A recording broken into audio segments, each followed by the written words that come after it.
Howdy, friends, and welcome to the Storyfield. This is a podcast where we talk about business, faith, and life in general. Okay, so here's the deal. We want you to be encouraged. We want you living in hope. This life we live is complex. It's hard at times. At the Storyfield, you will find great stories of normal people just like us who will inspire you. Our goal is that you leave encouraged, inspired, and excited to move forward in life. But before we get started, one thing though, if you're listening and you find yourself really hopeless right now, send us an email at hope@thestoryfield.com so we can pray for you. Thanks for joining us today. Let's get started. Well, hey, Storyfield. Man, I'm off the hot seat. Dang it. Micah, you're on today. So are you excited? I feel ill, so maybe we should do this another. Just kidding. So for those of us just joining in, we are celebrating our episode 50. You know, we're a few years into this, and we're talking about just the really unique impact that this podcast has had on people and how the Lord used it for a ministry when we didn't even expect or anticipate that. And we're rolling into, way bigger numbers than we've ever expected. So we were arguing about, hey, whose story now do you need to hear?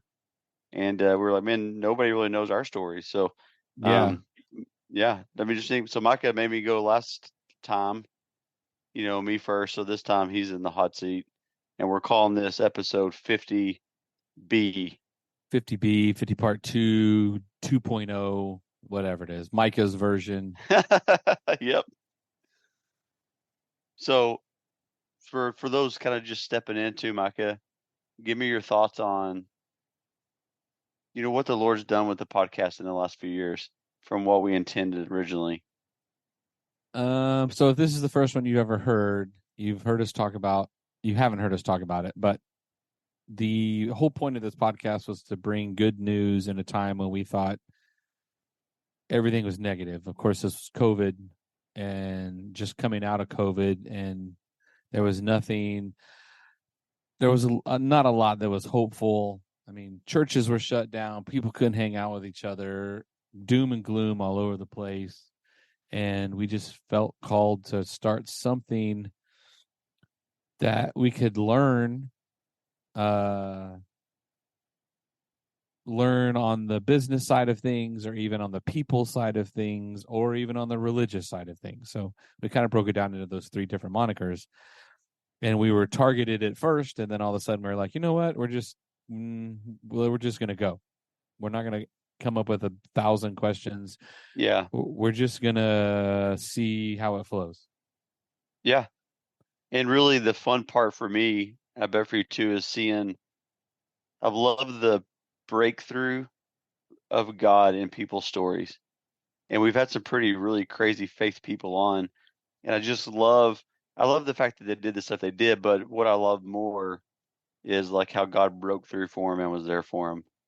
And that's kind of fits with the whole thing we were doing anyway. So yeah, that, and I think those that aren't necessarily believers got to have a conversation with two guys who we're believers, but we've also had our ups and downs where we were like, dude, what are you doing? Why are you putting me in this situation?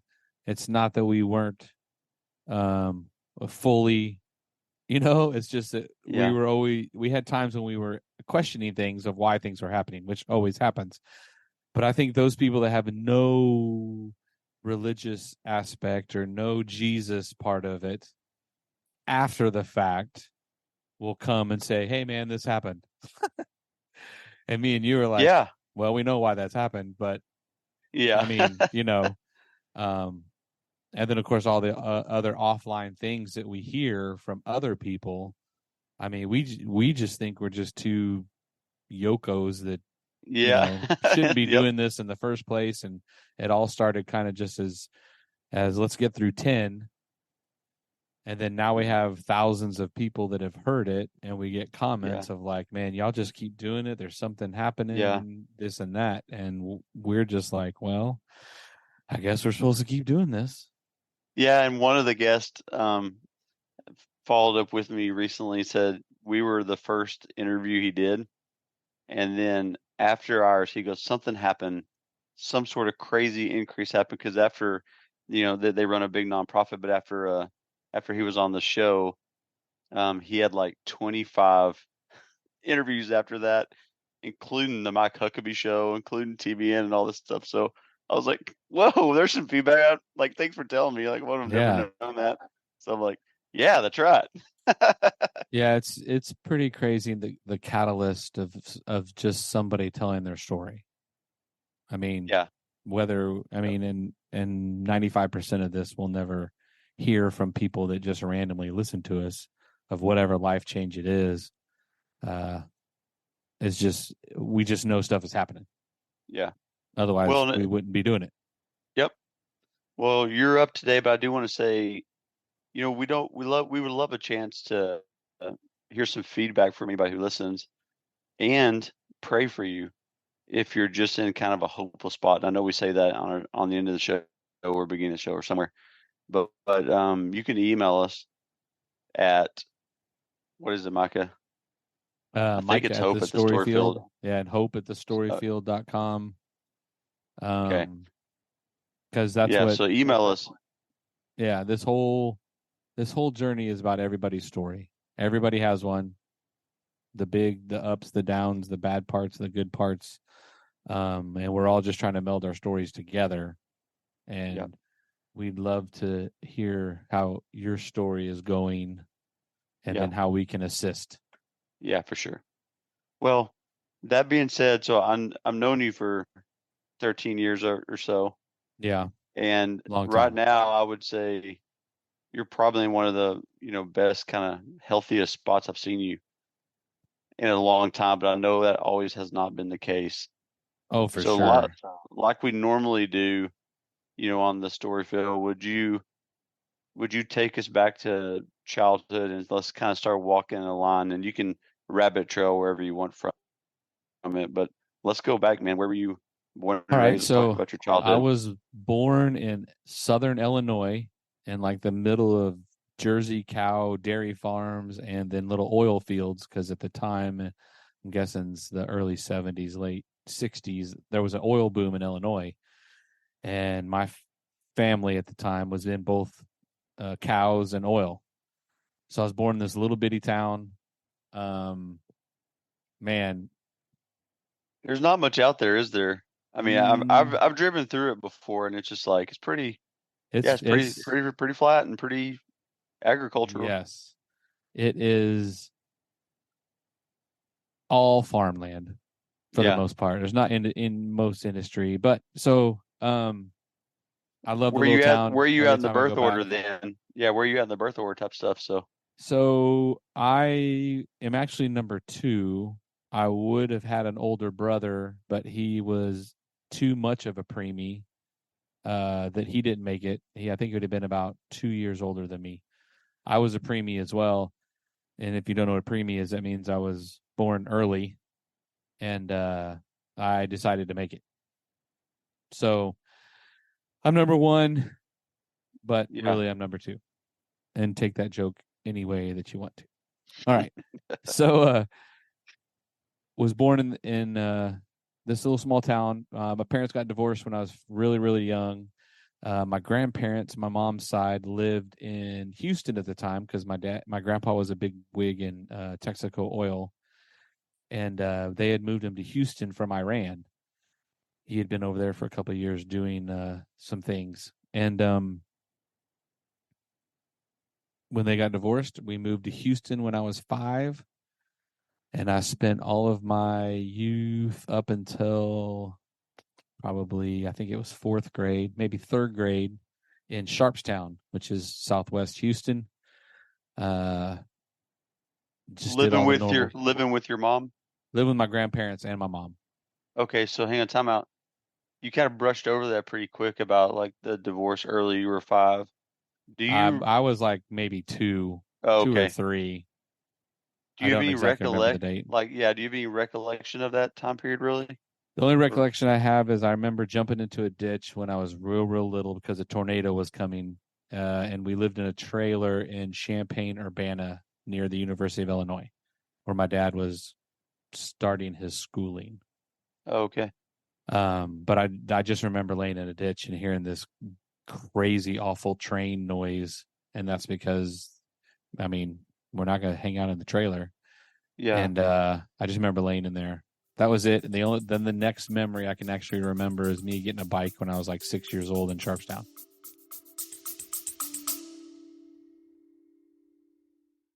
Hey, y'all.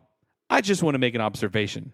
When I see someone going through a legal situation, it seems like there are way too many unknowns. Well, the Allen firm provides legal guidance so that you can make a great decision, come to a resolution, and be at peace. For more information about the Allen firm, visit allenlawfirm.com. So did you have contact or relationship at all with your dad growing up? Yeah, was he still in Illinois? He was still in Illinois. He a couple of years at U of I, and then he went back to the farm. He met my stepmom sometime in there, Grandma Sue, and she's amazing. She's probably one of my favorite people. At some point I was in their wedding when I was like 7 or 8, I think. I can't remember, but maybe even younger than that. But I got to see him every other holiday and every other big holiday. So that was like Thanksgiving or Christmas. And then every summer. I mean, I probably spent 2 months at a time up in Illinois farming, which was really crazy for a city summer. kid. Yeah. Yeah. Milking cows, baling hay. Yeah. My grandpa Bob Petrea was the best one-liner. So he had all kinds of fun for that. Oh my gosh. And he made fun of me because I was a city boy trying to come up and do farming. And one year was my hair, and the next year was my earring, and he was going to tag me like a Jersey cow. And there's just he was a pretty low key funny guy. Yeah. So what was it like then? Like, tell us about your just growing up in, South Houston. You were there the whole time then, except for the summers, it sounds like. Yes, well, I was in Sharpstown until 3rd grade, and then I moved out to A-Leaf in 4th grade. And Sharpstown and A-Leaf are two different beasts.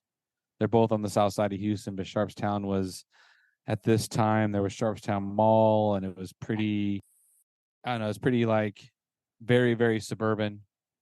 I mean, ranch style homes. There was a golf course somewhere because my grandpa played a lot of golf, and pretty easy life. Like I could ride my bike to the mall and back if I wanted to, and not have to worry about anything. And I just did your normal stuff. Played baseball. Played a lot of baseball. That's the great thing about Texas is we get to play baseball year round. So there was spring ball, fall ball, and summer ball. You just had to find the team or find a group of kids, that you could play with. And I mean, I'm not braggy, but I was pretty good. I could have played on any team that I wanted to. And later on, I don't want to skip around too much, but actually my stepdad, Don, was a really good baseball coach. And when my mom and him started dating, then I got to play in Sugarland. So I was playing in Sugarland. I was playing in Bel Air, which has always had really good teams.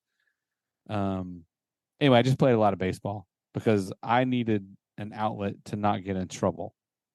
Yeah. Because I'm a risk adverse personality. I'll do anything once. I don't even need to be dared on it. I'll just I want to say that I did that. Yeah. And well, hang on. I've just had the thought, like, what about siblings? Did you say, I guess I kind of stopped with you. Did you have more, and were they with you in Houston? I'm the only one with me. I'm the only one with my set of parents. I have 2 stepbrothers. Okay, but they're with my stepdad Don, and then I had 3 siblings with my dad and Grandma Sue. Okay. And we'll talk about my sister in a little bit, but it just I was kind of by myself. Okay. My mom was going to school, and I lived with my grandparents. And then about in fourth grade, my mom had graduated school and got a job with Shell Oil, and we moved out to A-Leaf because at the time it was a real cheap suburb to live in Houston, and it was also probably one of the roughest areas you could be in, other than Third and Fifth Ward at the time. Yeah. Wow. Yeah. So there you are in fourth grade, and did you graduate there? I mean, you spent the whole time? I spent from fourth, and I was supposed to graduate in 1991, but I jacked around. Do you want to talk about that at all? Yeah, sure. Okay. I jacked around, and we had off-campus lunch. So as a senior, you could go off and eat lunch. And then, if I remember correctly, right after lunch, I had like the principal's office aide job. And I think I missed I would just not go back to school after lunch some days, because when you're a senior and you're like, I only really needed 3 classes to graduate, and this was second semester, and I think I had 8. I needed 8 days of makeup, and it's not cool, but A-Leaf had Saturday school, so if you miss a day during the week, you could go, and basically you just sat for 5-6 hours and you did your homework, for all the stuff that you missed, and then it counted as a day, because people don't know Texas schools are based on days. We need a number of hours in the classroom in order to, 1, for the government to fund the schools, but 2, for the students to get classes. And so when I went to go talk about said missed days, I may have gotten a verbal altercation with my assistant principal, trying to get my way in that there was only 5 Saturdays left. This was in March, so I only needed 2 more months to graduate. And I said some stupid things and got in trouble, and she told me not to come back to school. Oh, no. Yeah, so I was kicked out. Had to go and tell my mom, had to go to her work and be like, hey, just letting you know I'm not going back to school. I guess I'm going to work. Yeah. And I had I was going to go to Kansas. I had a scholarship to Kansas to go sing and full ride. I think I still have the paperwork on here somewhere. I kept it as a motivator. Stop doing stupid things. Of course, that didn't help. Oh, that's painful, man, to hear. And then, what'd you do? I mean, well, I started working when I was 15 years old. I had been working at Domino's Pizza, and then I moved over to a place called Furrows, which was like Home Depot. And me and a bunch of my buddies worked out there, and I just worked.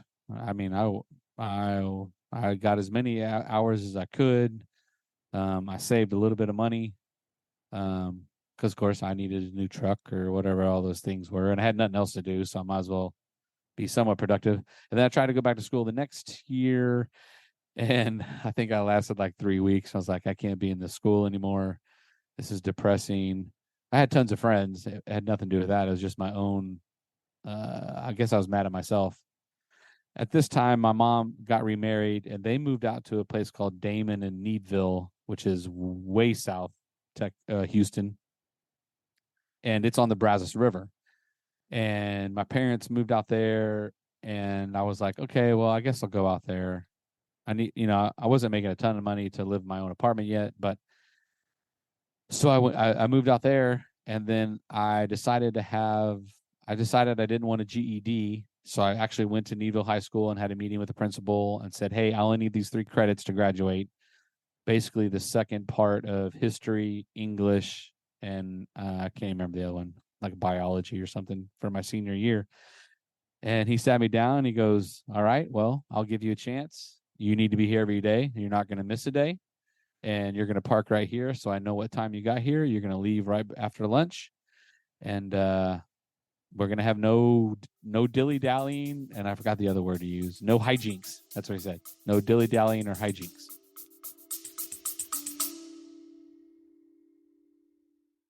Unstuck Coaches hates it when movement and progress in a person's life or business is stuck, or frozen, or slowed, or just stopped altogether. Well, we have found a solution. Unstuckcoaches.com. They offer a variety of coaching services to get you or your business moving again. Check out unstuckcoaches.com.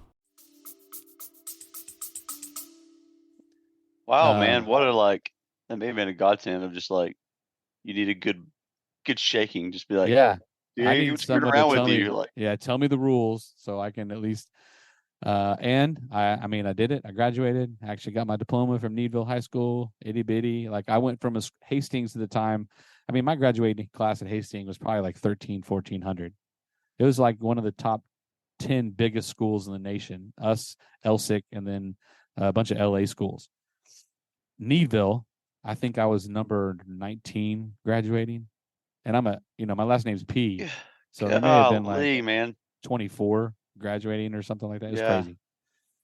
My but mom was happy. I did it. My mom was happy. I took my own initiative to go get that done.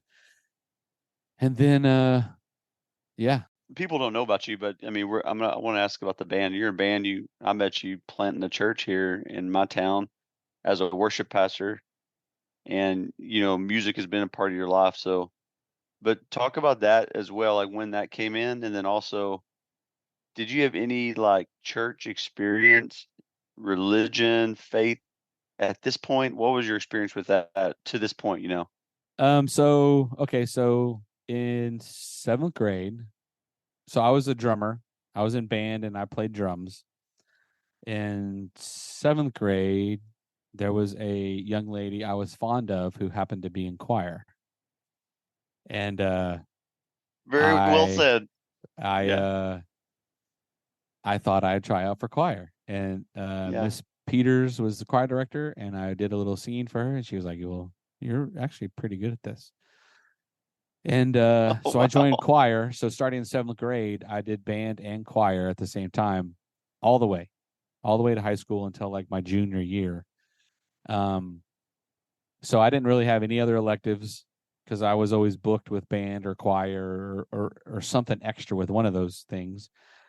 Me and the girl didn't ever work out, so I joined choir. It was kind of a bust, but I actually enjoyed. It changed singing. your life, though. It changed my life. Yeah. I actually enjoyed singing more and felt that my gift was more in the singing. Yeah, so that started my music, and within that, I met a bunch of people in my band, and we were in a rock band, and starting our freshman year in high school, and because I was in choir, of course, I was one of the lead singers, and then all these other band members were in band that played on other instruments.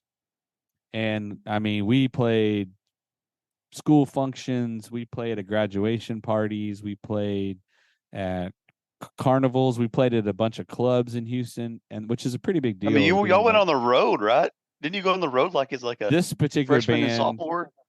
Well, the rock band, we just played like little tours. When I got out of high school, I was in a country band and we did some touring. Okay. I mean, we did tours as much as we could as high schoolers, as far as we would open up for this particular band in some club in South Houston, and then the next day we would open up for another band in like Zelda's or Fitzgerald's was in the north part of Houston. So some of our, I don't think our parents would let us get us too far because they also knew that we were just a bunch of crazy kids and we would have done extremely stupid things, but which we did anyway. But the touring, the big touring stuff happened afterwards in the country band. But music, I mean, I stopped band. I stopped playing football. I stopped playing baseball. I stopped playing everything at the end of my sophomore year and said, singing is my, that's my gift. I feel like, one, I'm good at it. And two, it kind of like felt my calling. Like that's what I should be. I didn't feel nervous or anything when I was on stage. It could be 7 people, and my whole job is to, when you're in a band, sing, enlighten them, make them feel like they're part of the show, make them smile, blah, blah, blah. And then when there's 7,000 people, you just have more faces to try to bring with you, which is really hard. Which is really hard as a worship leader. Let me tell you, it's hard not to. You have to toe the line. So is we'll come is about. that what you got your is that what you got your scholarship for to the singing? junior college? Yeah. Yeah. Was yeah, that? I was supposed to Okay. be a music major. And the problem I had with music majors at the time was they want you to study opera. I mean, you do all the theory and you do all the music, but you're singing more classical type music. And I'm not that guy. I mean, I did real well in high school at all the competitions, and I sang in Latin and German and French and did all the things and wore my tux and I did all that. But man, all I wanted to do was be on stage and like just hear people sing or people be with me. So, and at the time, Belmont University in Nashville was the only university that offered a contemporary voice degree, but it is $28,000 a semester. I mean, that's 200 grand to get a voice degree. Yeah. That there's no like, I mean, I don't even know if there's a contemporary voice choir teacher like at a high school or anything like that. Most of them are all classically trained because that's what you're performing most of the time. Dang. Well, did you go to junior college or no? Me in college didn't work very well because I'd meet a girl or something and I wouldn't go to class. Or when you do music degrees, you have to do these things called juries where you're given pieces of music and then you have to go sing them at the end of the semester, judged by seniors, music, and all this stuff. And I just wouldn't show up for those, or I wouldn't show up for class. I was too enthralled with, I guess, ladies at the time, or just doing stuff that I wanted to do. Because at the same time, I was working, so it's like, oh, I could pick up a shift and make like, I mean, at the time it was what, $4.75 an hour. So, I'm gonna go make another $50. That was more motivating though than going to Yeah, class well, at for the you. time, I guess I wasn't ready to take school seriously. And I had opportunities to go to other schools too, and I screwed those up one semester at a time. Dang, man. How was your grandfather? Were you still living around with him? No, I wasn't. I was out on my own. Okay. At that point. But he was kind of a father figure for you, wasn't he? Like, what was he his was thoughts about all really this? mad. Really? He was really mad when I got kicked out of high school when I was supposed to graduate. Just in the sense of extreme disappointment.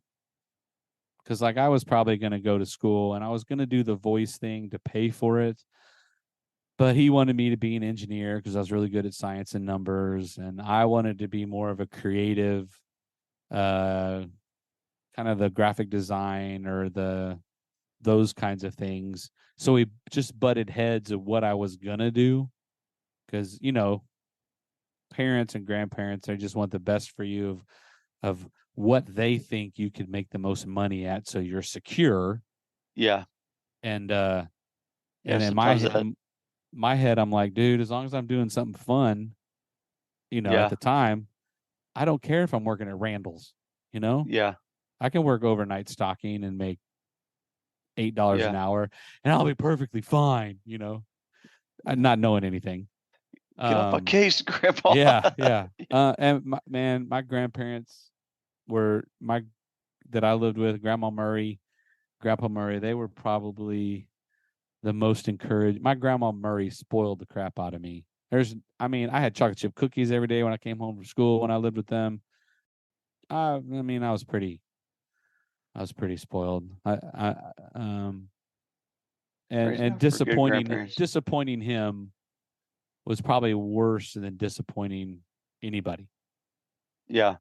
I mean, because he tried his best to pour into me, but at the same time, he was like, I did my kid, like I raised my kids. Here's the nuggets. You're probably not going to listen to me anyway. But he was pretty awesome. Man, you lived with him though. I mean, all the way until he moved. So, well, how'd you end up in Full Sail? Okay, so when I was in high school, at the end of my high school, I knew I wanted to be in music so bad. I didn't care if it was in a band.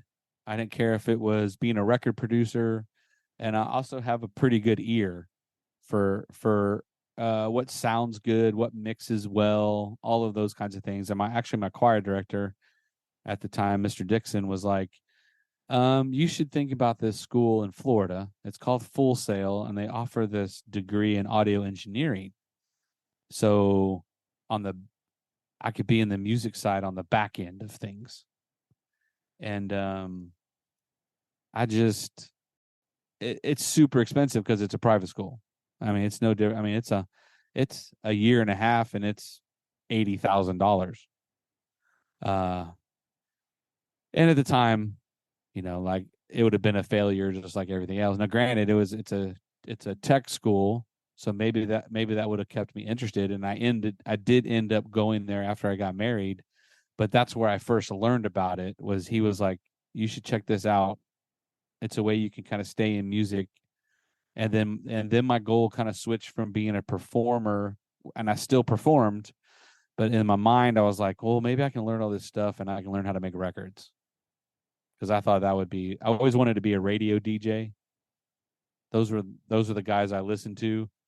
And they sounded like they were just having fun on the radio, and they got to play music all day. And I was like, well, what a cush gig. Yeah, it's perfect. Not knowing all the other stuff that, you got to do and all things. But I figured that was my other way to get in. I could be somewhat of a radio DJ and play what's on the radio, or I could be a singer. I never had an issue with motivation as far as working. So I'm not afraid to work. I'm not afraid to be, if it's outdoors, you got to understand I'm going to sweat because I have that sweat gene that my grandma gave me. It could be 80 degrees and I'm going to sweat. But I had no problem working. So I worked at this place called Ocean and moved up, and it was like a housewares manager. And then I got a job with a place called Planet Music, and think of like half of a Walmart just full of music. CDs, we sold concert tickets, we sold apparel, we sold tapes, LPs, everything you could think of with the music industry. And they were brand new, and there was 3 locations, and I ended up getting hired on one as a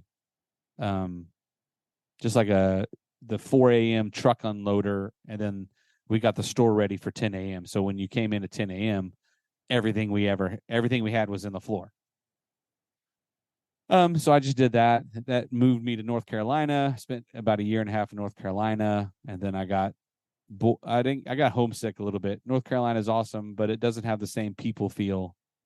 Texas people are generally welcoming to anybody. They'll say howdy, hi, how you doing, what's up. North Carolina, they're kind of they were nice, but they weren't outwardly feel as friendly. They're not going to roll up and just talk to you at a bar or a pool hall or at a football game unless you're part of their group. Well, man, so when you came home from North Carolina, like, tell us about, when did your bride come into the picture? And then, like, how old were you about at this time after North Carolina? Okay, so I came home from North Carolina, and Borders Books and Music had bought Planet Music. So they were opening a store in Sugar Land, which is in between A-Leaf. It's actually in Stafford, Texas, which is in between Sugar Land and A-Leaf. And that was my hood the whole time. So I was like, I'm going to come home. I can get this job. I'll take whatever they'll give me. So I came home with a job at Borders Books and Music and just kind of worked there for a while. So I met Vanessa, my bride, in 94 at a random happening at Galveston Beach. And we were friends this whole time. Since 94, we were friends, and I think North Carolina was 90. I came back from North Carolina in 98. And then in the meantime, she's been dating one of my friends off and on, because her group from Spring, Texas, and my group from A-Leaf kind of formed a really cool kind of bond. And so that 6 or 8 of us, depending on how many of us showed up, would always hang out on the weekends. And so I had known her for a long time. There was times when we didn't get along so well, and there was times when we were just chummy, really, really good friends. And she got accepted. I came back from North Carolina and was working at Borders, and she was actually going away to UT. And there was always been this joke that I would roll up to her and be like, "Hey, how come you don't like me?" Because I liked her from the jump, but she just, I wasn't her type, and I was a little goofy and crazy, too much so. And finally, there was this joke that I used to say. It was like, "Hey, Vanessa, do you not like me because I'm fat?" Because I was a chunky dude, and all my friends were like firefighter models, and all this stuff. So I used to just mess with her, and it just became a running joke. I mean, there's like 4 years of this, and then at her going away party, she was like, "I don't know," and I was like, "Oh, that's not the stock answer she usually gives me." So anyway, we just started. That was like the switch, and the conversations were a little different. She actually moved to UT, and we kind of started dating, and then it was long term. But early in the conversations, we knew that this was probably a little more serious, even though our friends were probably taking bets of like, that's probably going to last 3 years. What's the over under on 5 years on that? Yeah. And but I mean, we were dating, pregnant, married, living together all in like a year, a little less. Wow. I mean, it was August. We kind of start talking, dating. I asked her, I may have asked her in October or November. We find out we're pregnant. We get married in March, which was spring break for UT. We go to Vegas, and then I moved to Austin. And then 3 months later, we have Austin, our firstborn. So yeah, it's kind of a whirlwind. And now it's 22 years now. That's awesome, man. So, yeah. She was in all of the craziness, and we've seen each other at our best and our worst, and always had like a connection, even when we were like supposedly mad at each other, which usually involved other people. It had nothing to do with me and her. Vanessa's awesome, man. Yeah. Well, what about, you haven't talked to anyone about faith at all? Well, at this time, so back in high school, I dated a girl who was a preacher's daughter, and there was just some things that happened in that. And this was a year and a half, and there was some things that happened during that where I ended up being like, if this is who God is going to put in my path, I don't want anything to do with organized church. Because you didn't grow up in any organized church. Well, my grandparents would drag me to Presbyterian church, and I'd sit through all that liturgic stuff, and let's go to hymn 329, and I was and my grandma Petrea would take us to First Baptist in Salem, and I liked the Baptist church a little bit more, and maybe it was because it was a small town kind of feel. It seemed it seemed a little lighter and a little less rigid, like the Presbyterian church. And this is, of course, coming from like a 9 to 10-year-old view. Just seemed very da da da da da. And then Nicole's dad ran, I don't remember what brand of church, but it was a nice guy. Family was awesome. Just sketchy things ended up happening, and it just turned me off.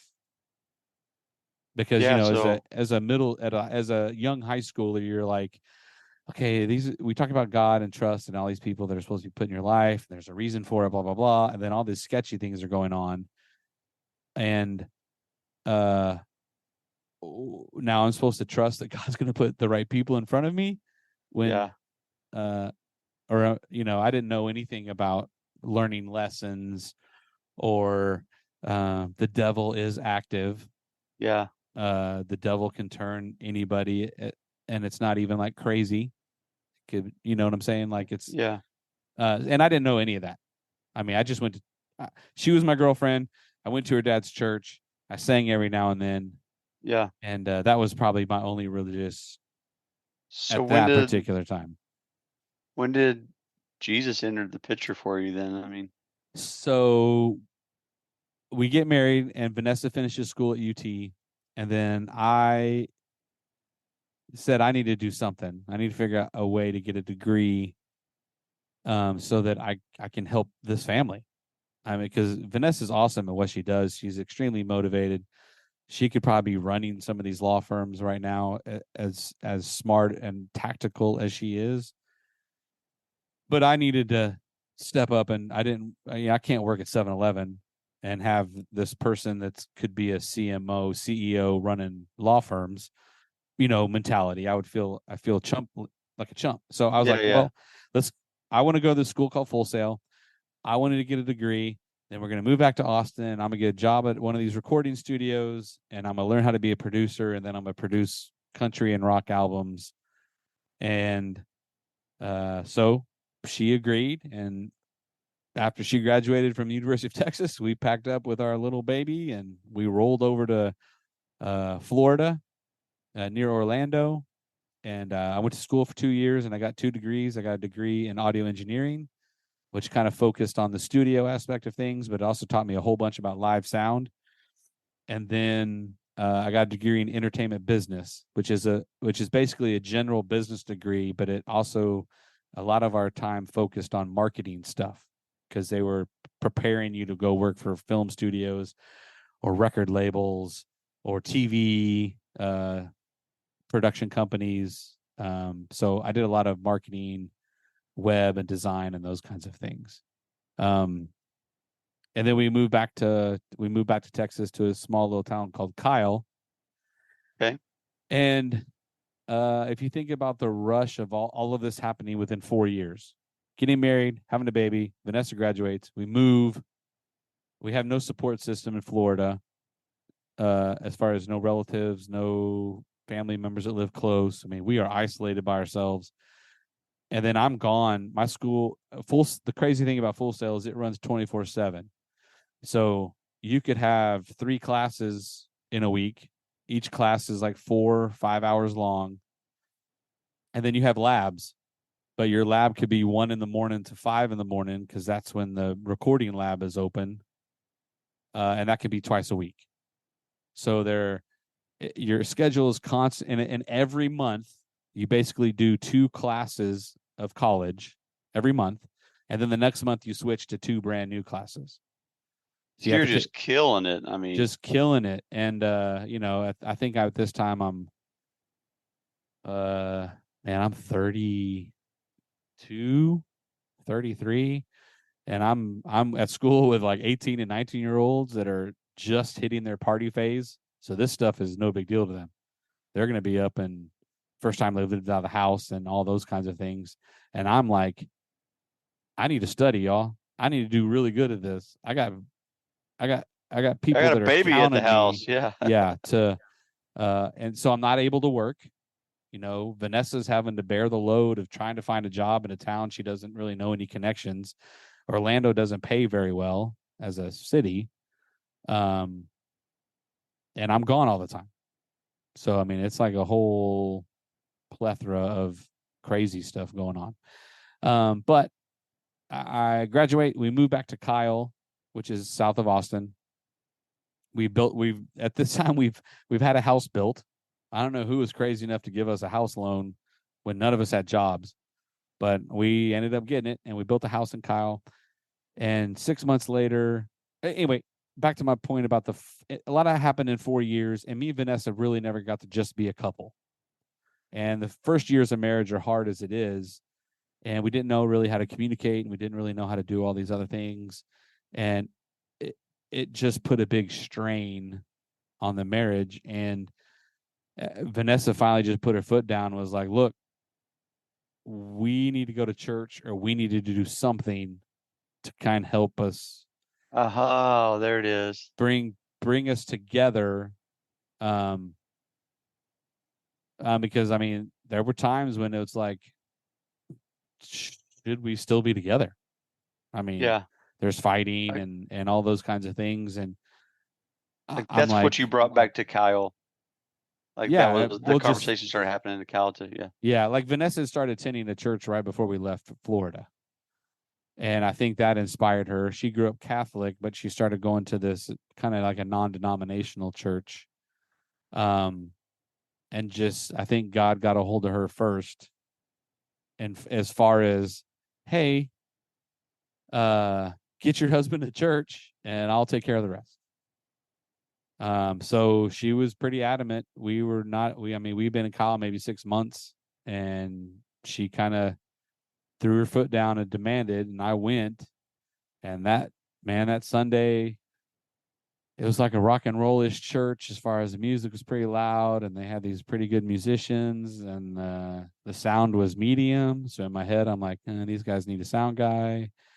And then I meet the pastor and another guy, the executive pastor, Zach, and they have conversations with me. And then the next week, I'm up at 5 a.m. unloading these trailers, because this is a portable church at the time, going, the second week you were already working. Oh my God. Next week. And, that's beautiful. Vanessa probably gets the most credit, because she was like, she framed it as, well, you could get some experience running sound using that audio degree. You should figure out how to help them and use your skills, blah, blah. And I was like, that's brilliant. And I was like, you're still doing sound. Yeah, I still do sound. That's like 30 years later. So that's what initially got me into the doors of the church. And it was about a year later is when I got baptized.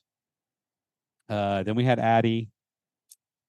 And then I think a couple of years after that, I want to say it was 2009. I can't be sure of the date, but around 2009 is when they had heard that I was a singer, and I kind of tried to hide it, just because I hadn't sang in such a long time, and like I didn't play guitar around the house, and Vanessa didn't really hear me sing. But I think Vanessa told them that I was, so they gave me like this Bon Jovi song to sing as like the pre-sermon warm-up hype song or whatever. So I nailed it. And then they were like, oh, okay, well, we found the guy that's going to do rock and country songs. So yeah, because by then you were already in a rock band and a country band. Yeah. Okay. But I had done that for 12 years at this point. How'd that feel? How'd that feel getting back on stage? Well, it was only every now and then. I was still in charge of running the sound, and it wasn't until we moved into this performing arts center where they had their own sound team, and because they had students running it as part of their CTE kind of thing. So I was like, well, what am I going to do? And then it just so happens that the worship leader at the time decided to quit. So then they called me and was like, hey, these songs, why don't you help us out for a little bit? And the first day we moved into this performing arts center, I led worship with the guys that I had been playing with and doing sound for 4 years. So there was already kind of like a tight connection. And my wife, when it was done, my wife was like, that seemed pretty easy for you. And I said, well, the stage has never really been scared of me, or I've never been scared of the stage. So, wow. And that's earlier when I talked about, that's the line you have to toe of being like this performer. I have no issue with going in front of 10, 20,000 people. I'll sing whatever, but I have to, when it's in the church side of it, it's not about me. I'm supposed to just lead people to a place, and it's hard. Yeah, I could see that. That's interesting. I never thought about that dichotomy of like, you got to capture everybody's attention and then point them to Jesus. Correct. Yeah, get your eyes off me, performing up, and get your eyes off me. Me, no, go up. Yeah. And I battle. Still to this day, it's hard for me not to, if I do really, really well with a song, it's hard for me not to come off and go, dude, I nailed that. That was awesome. Well, of course I'm going to nail it. Man, that's interesting you say that, because part of some stuff in identities I've been learning. We get these identities in life, and a lot of them come from like the curses of people. Like you'll never be this, you'll never be that, but also a lot of them come from the praises of people. Yeah. And you put on that identity of like I'm the star performer, and maybe that's a gift of yours, but maybe that's not what God says you are. Right. So And it's just interesting. it's I I I have to, and sometimes I have to take breaks. I've learned earlier on I was more of I got to do this because of my job security. I gotta. But then when it gets to start being unhealthy, where some of those worship leaders are in charge of writing set lists and doing this. There's different theories about worship music. Do you do a set list based on what's moving in your heart for God, and then that'll translate? Or do you write a set list based on what your church is going through so that they will be the ones that are, and that's the hard stuff, because there's songs that I've always wanted to do, but I just never felt like the church needed it as a body at that particular time. So I would never do them, because I would think at the end, I would be like, oh, well, that was just for me. I just wanted to do a really cool song because I can sing that song well, this and that. And that, I mean, that is just I think that's a battle that worship leaders go through all the time. Yeah, that's interesting. Well, how did you get to? Was that right before you came to Stephenville? So that All was that probably time about 2 period? years, about two and a half years before we came to Stephenville. At the time, Nick Burleson came and was the family pastor at the Connection Church in Kyle. Oh, okay. And he was on staff with me. I was never like really a full-time staff. I was kind of like a part-time because I had another job running a studio, doing radio commercials and on-hold messaging and that kind of stuff. And he said he was going back home to plant a church, and we had been to Stephenville not a year before for my great grandma's funeral. And then during that time, I actually got to talk to aunts and uncles and grandmas and those kinds of things about the area. And it just turns out that my whole family's from that area. Stephenville, Dublin, Desdemona, Wow, man. the whole first, I think the second month we were there, me and Vanessa, this will sound kind of morbid, but we went to all the cemeteries that we could find in the area to find all of my relatives. And I took pictures for my grandma because my grandma hadn't been back to some of these cemeteries in forever. Wow, that's actually really neat. Like the 40s or something. I can't remember. My grandma actually went to Tarleton when it was the Tarleton Education College or something, and she took a finance course in, I don't know, early 50s, maybe late 40s. Yeah, is that the first time you've been to Stephenville? Like for That the was like the third time great-grandmother's? I had been to Okay. Stephenville. But I didn't know any of the history side of it until we actually, he said we're going there, and I was like, you know what? My kids are old enough. One, I feel God calling me, the big one. Two, I get to start a team from scratch to like I actually get to learn how to church build, because at the time I kind of felt a calling that maybe I was going to be a church planner. I'd go plant the church for 3 or 4 years and get all the teams built and then move on to another something, right? Just kind of what we did. But so we moved with Nick to help start Timber Ridge, and that's what got us to Stephenville. And then that's what happened 6 months later, or whatever, is how me and you met, because we moved in August of 2011. Yeah. And man, then it's been a long time, my friend. yeah, I think we met January of 12. And you were here to plant Timber Ridge, but then when we met, you were also doing side work. I mean, it's a business of yours, like web and graphic and all that type of stuff. So I think Vanessa probably said like, y'all really need to meet Micah, because when you came on, we didn't have we had a website, but we really had nothing. Yeah, as far as marketing, design, graphic, logo, anything.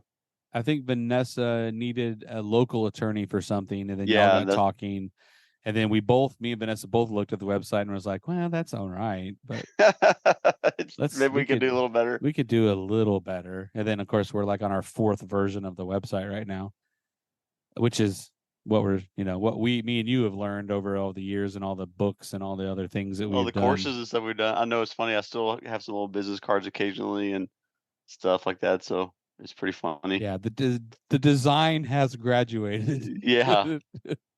Well, then so people know, like, and then eventually you came on staff with us and been there.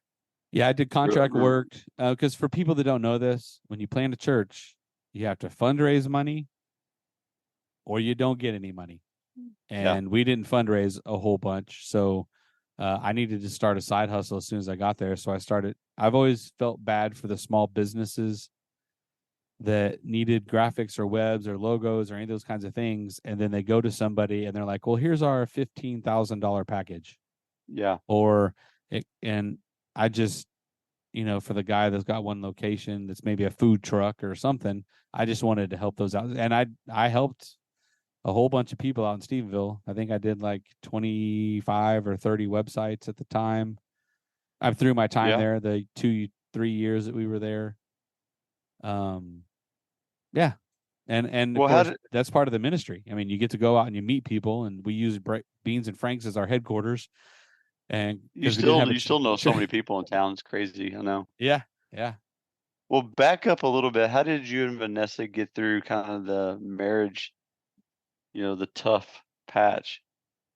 So, along with going to the church, and then actually, like, for me as the male, actually listening to the sermons, the good thing about being at church for me as serving as sound guy, I can't leave. So when we started doing 2 services and then we started doing 3 services, I'm listening to this sermon 2-3 times every Sunday. I got like 5 hours of straight Jesus, music, sermon, music, sermon, music, sermon. And I mean, it's not my own personal interpretation is that God used the things that I loved to break me down a little bit, because I love music. So I'd hit her these awesome musicians at the time we're playing, and a lot of them still actually play at TCC, however many years, 19 years later. I'm listening, and then finally Vanessa's like, well, here's what I love about Vanessa. She is so okay with telling me exactly what's on her mind. I mean, it took a while to get there and for me not to take it personally, but she generally wants to do what's best. And at the time, I didn't think it was the best, but she was like, look, I think we need to do some counseling. Maybe there's things that we need to uncover that someone else needs to help us transcribe how to get through this or out of this. Yeah. So we found this I guess her name's Rebecca. She's I can't remember if she's like a straight up Christian counselor, but we found her through some resources, and we met with her one time and we started talking, and then she was basically like, well, let's let me just meet with Micah for a few weeks or a few months or whatever by myself. And for the most part, what happened is that deep down, I had all this trauma, all of these things that have happened throughout that I never, I guess, really, really dealt with. I would say I was fine, and I would smush it down. And so, my father lost his legs in a hay baler accident when I was probably about 8. I think I was 8. And this was a week after my brother Tyrus was born. Okay. And my dad's accident was bad. Like, he should really not be here, but because of of how the accident happened, it actually saved his life. And I'm not going to go into the details, but a big round baler smushed his legs, and he was there for a while before ambulance could get there. Oh my gosh. And he was in the hospital for a year after that, in traction, because they had to amputate both his legs, and he had these burn scars. For those that don't know, the big round balers have these rubber belts that kind of move the hay around in order to form, and something slipped, and he got pressed, and he just so that's one. My sister, my youngest sister passed away around my birthday. I think I was turning 13. So we have this accident. My brother has some speech issues, because at the time when you're learning how to talk or listening to people talk when you're like 1 or 2, this is just my assumption, it's not doctor related, but yeah, my dad's in the hospital. My stepmom's with him every now and then, or for a lot, and then my brother is being take care of the family, and I think just some of his speech issues happened because there was so much chaos and trauma going on with my dad. And then my sister passes. She passes away in a pool that was built for my dad to rehab. So then there's all this guilt of that, and just the sadness of my sister passing in and around my birthday. And there were some years there that like my birthday was forgotten, and having conversations with my mom or my stepmom and my dad, it wasn't forgotten. It's just really, really hard. And I get that. But as a young kid, as a young boy, you're like, well, I guess my dad's not going to call me today, whatever. And I mean, like I said, we now, after that fact, over the years, we've had these conversations. So we're all good and gravy now. I understand.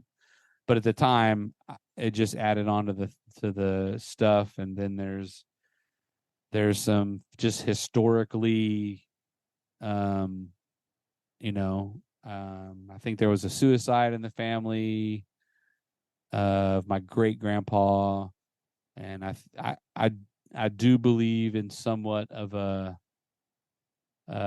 there can be a generational curse. Yeah. To some extent. Yeah. And not that anything was really, really bad in every generation. And I don't know if they were believers. I don't know if they were not. Yeah. But it just seemed to be a lot of bad luck. Yeah. And I think some of that I took personally, some of that I stuffed instead of actually like talking to somebody about it. That I actually had, feelings about all that stuff. And it took the counselor to draw all that stuff out of me, answering the quick questions. And then all that stuff hinders your ability to have your relationship with your wife correctly. You get agitated really fast, self-defense. I mean, I was extremely defensive all the time.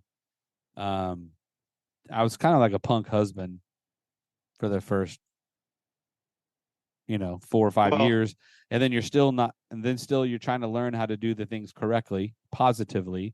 That's another 3. So the first 10 years are ups and downs and craziness, and learning how to recommunicate and learning how to express your feelings where doesn't feel like you're yelling and all those kinds of things. It took that to kind of open up a lot of stuff. And then Stephenville was pretty good because, Vanessa's job is work intense, and it could be 50 hours 1 week, it could be 65 hours the next week. And if she's going into Austin downtown, then I might not see her till 9:00 at night or whatever. Yeah. And then if you have all this other stuff going on, you tend to push that onto the other person. Yeah. Like the little things you amplify and you blame them when it really has nothing to do with them. Yeah. So it just took a long, long, long time. And then Stephenville, she worked from home. I basically worked from home. We actually did family meals. We did all these kinds of things. So Stephenville was a big blessing as far as us being able to have to be together and learn how to communicate and do all these things that we had learned in this counseling. sessions. I mean, I think we did a year and a half of that. I appreciate you saying that about the counseling stuff, because it does make me want to lighten up on people that I would originally like, man, he's such a hothead. Like, but the thing is, like, I think you said it, like, I think a lot of this just impacts us all. We don't know that it's past junk. We don't know how to process that out and talk about it. Well, and it comes out as just anger. Yeah. And I think some of the stuff we try to do on this podcast is tell people, like, everybody has a story, and until you know their story, you don't know why this person is the way they are. That could be the only thing that's ever been demonstrated to them. Right? Yeah. So until they get someone that truly loves them, that's okay with telling them, hey, this makes me feel like this way, and I'm not trying to be all sappy, but you can grow up some and go, hey, when you say that, I'm just letting you know, most people think you're telling them blah, blah, blah, blah. It may be the first time in 45 years that someone has ever straight up told them, hey, you're sounding like a jerk right now. Just the way you're saying it. I totally agree with you. Why don't you say it like this? Yeah, man. And then it's hard. It's hard because we're not, I mean, most of us aren't wired to reflect and then talk. Right? I mean, I want time to process. But I'm not that's like a new word though for even me. Like, a lot of times, like, even thinking about processing some of the stuff that happened to you or, me, and how that's connected to how I'm responding now for stuff. The Lord just kind of opened my eyes on some of them. Like, dang it. Yeah. Makes sense. It's, and I'm not a verbal outward processor. I'm internally, and I got to think about things just the way I'm wired. Vanessa is a outward verbal processor. Like, she wants to talk about it, because then that helps her, by her saying it out loud, it processes faster. So, which for an internal processor, I'm like, why are you telling me this out loud? And she's like, I'm like, dude, I'll go on lockdown mode on you. Like, I'm kind of the same way. Like, and she'll go, dude, I'm trying to process to you. And I go, oh, and and so those are the things that I know the counselor told us, but at the same time, 10 years after that, I'm still not always the best at going, my wife is just trying to process this. She wants me involved to help process this. Anyway, and that's the hardest thing about the whole, you don't know people's story and you don't know how people are wired. Well, catch us up then. So, that brings us to the time that we got connected, and we've been doing all kinds of stuff and learn all kinds of stuff together, at the firm and with podcasts and other stuff. So what all do you do now? Where are you at now? So we decided to leave. And also, where are you at with the Lord now? I want to hear. So we decided to leave Stephenville after we felt like we had, the church had grown, the staff had grown, we had replaced ourselves, which is the whole journey of church planning. Replace yourself, find your disciples, teach them what you know, and then let them do it, and then roll off and do something else. So we decided to move back here because for Vanessa's job, Austin had a lot more opportunities for bigger firms for what she does for bigger law firms. We moved back home. We helped a couple of churches I don't know what the right word is, when they reformed. It's a rebranding of them. We did that for 2 or 3 years. Every now and then I would still do connection church things as far as sing on stage or run some sound or do the live mixing for their online broadcast. And just got that's basically all I did with ministry. I mean, now I volunteer at the Connection Church. I still run sound. I sing every now and then. I'll go and fill in if I need to at other places if they call me. But I spend actually a lot of time doing Johnson High School, which is one of the newer high schools here in Hayes. I do a lot of stuff volunteering there. And I feel like it's my way to give back to some of these young kids that I can somewhat relate with potentially. I'm not a teacher, so I'm not there all the time, but I do all their pep rallies and I go to a lot of their football games and volleyball games and almost all the athletic stuff I'm a part of as far as announcing, or I'm just going to be a big fan because these kids see me so much. I mean, I'm probably at the school once, twice a week. Well, you care about these kids and they know it's evident, and you actually develop a relationship with them just because you love them. I mean, yeah. And I think that eventually, as we all know, you'll get those questions of like, dude, why do you do this?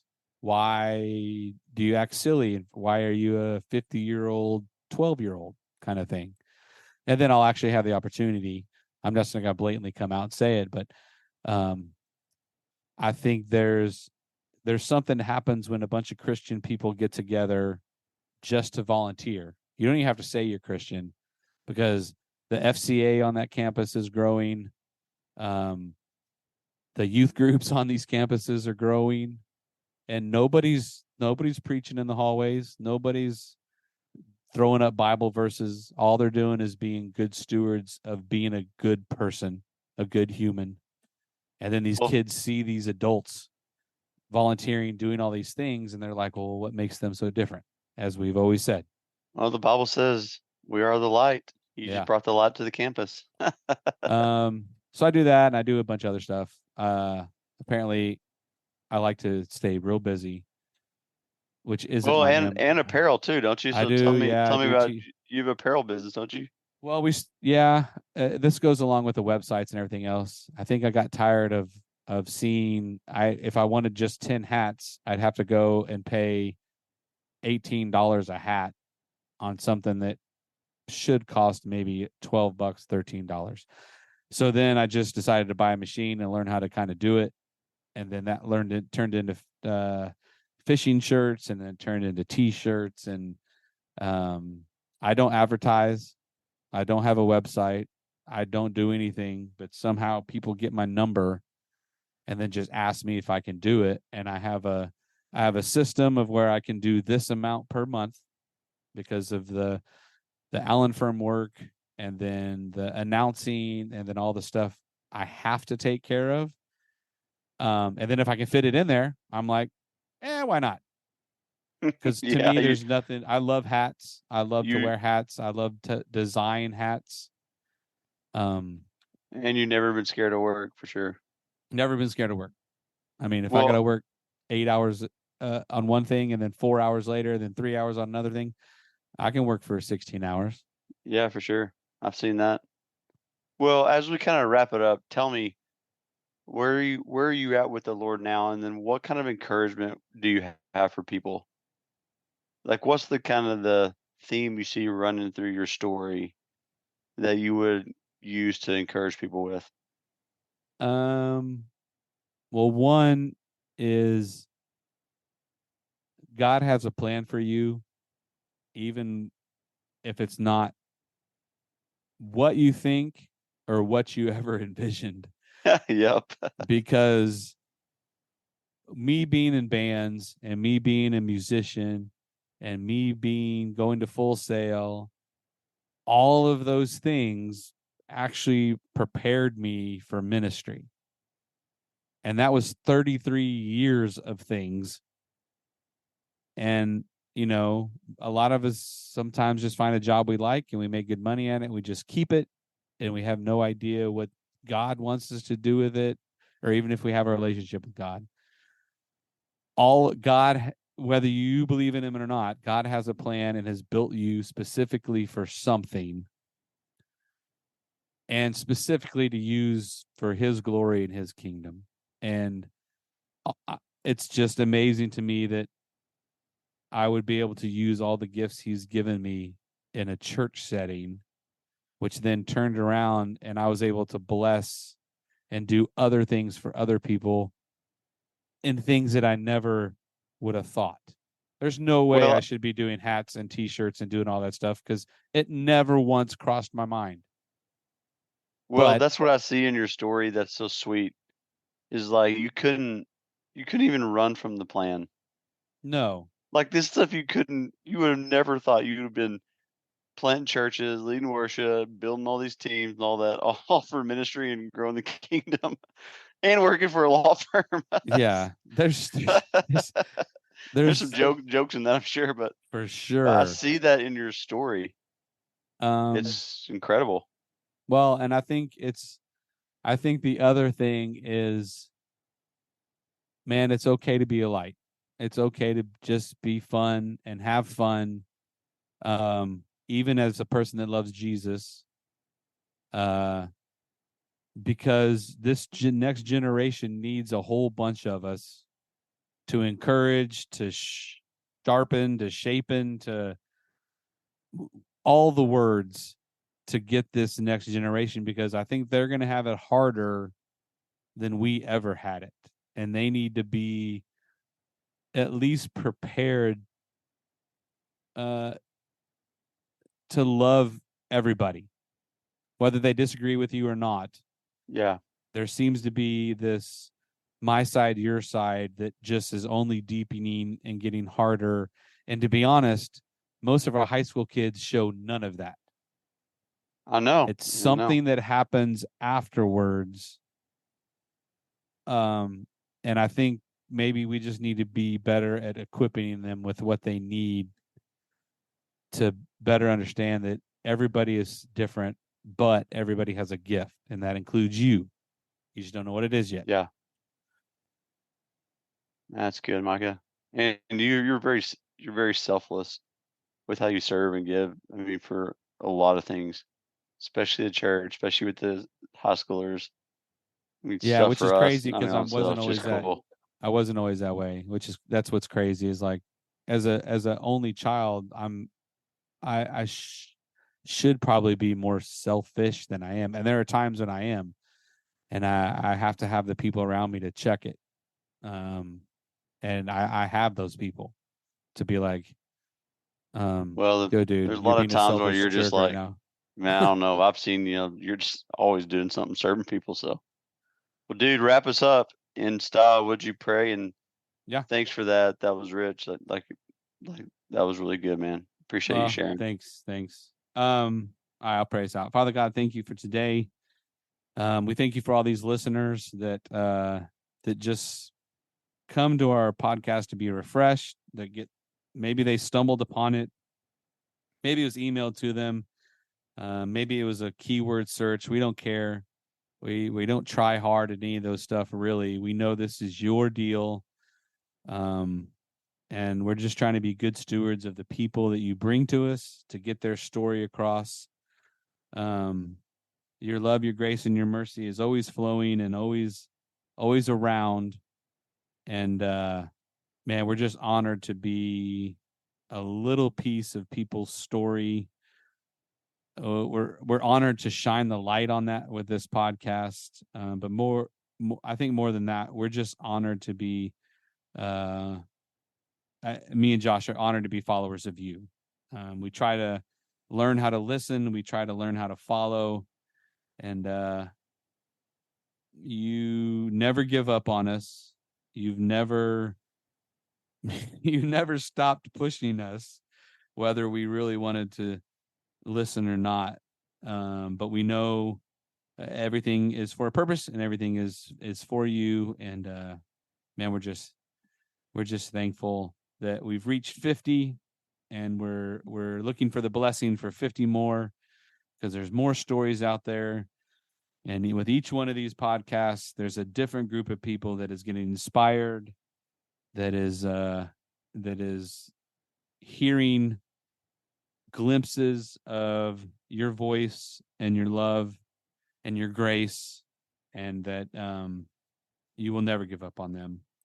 And man, I'm thankful for Josh and the way that you've put us together. We're the greatest odd couple ever, and we love that. And man, just continue to bless us, our firm, our businesses, our families, and we're thankful for you. In Jesus' name we pray, amen. Thanks, brother. Glad you're my friend. Appreciate you sharing your story. You too, buddy. That's a good episode. We'll see. This one will probably be the worst listened to. Nah. Nah. All right. We're stopping it. Thanks, brother. All right, man. We'll see you. Thank you for joining us on this latest edition to the Storyfield podcast. We hope that you have been challenged, inspired, and ready to take that next step, whatever that is. If you know someone with an amazing story that needs to be heard, send us an email at info@thestoryfield.com. Have a fantastic day, and we can't wait for you to join us on the next episode of The Storyfield.